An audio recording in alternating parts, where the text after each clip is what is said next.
Hi, and welcome to Morning Coffee. Happy St. Patrick's Day. Today's the day I get to wear my green chasuble. I don't get to wear this very often at Christ Church.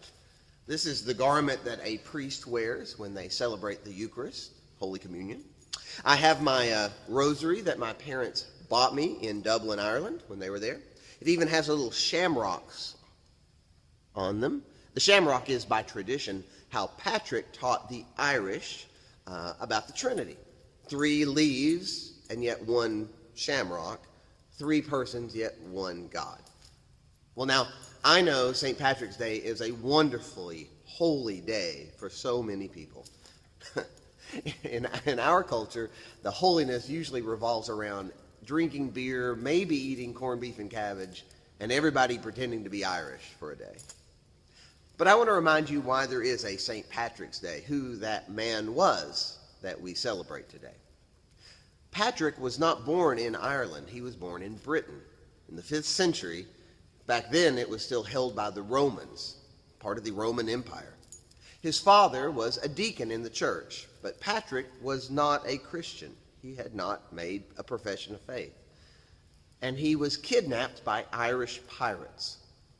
They enslaved him and took him back to Ireland and forced him to be a shepherd. Well, for 6 years, he was a slave there. And during that time, he converted. He prayed to God.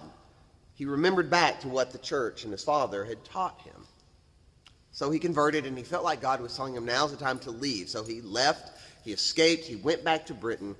And while he was there, learning, growing, he had a vision.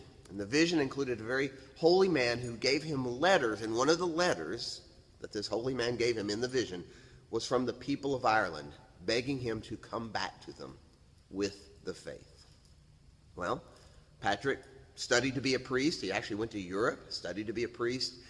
And after he was ordained, he traveled to Ireland as a missionary.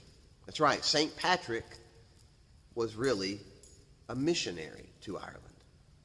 It wasn't easy in that day and time. There were a lot of Druid religious traditions. And yet, Patrick became the one that converted Ireland. So on this day, I just want to remind you that it's great to have fun. It's great to have a party and a celebration. God knows in the world we live in, there needs to be a little joy. But too often what our culture does is take a really special, holy thing and just reduce it down to drinking a little beer and having a party. We do that with Mardi Gras, right? The day that's supposed to lead us into Lent, we kind of just make it a party. And we forget the Lenten aspect, drawing near to God in whatever form that means. We take the Easter celebration and we produce ways to have chocolate and bunnies. Again, nothing wrong with having a celebration, but for just a moment today, on this St. Patrick Day, remember that what we celebrate is a man who had been enslaved, found God, and went back to teach those that had enslaved him about the love and the mercy of Jesus Christ. That is worth celebrating.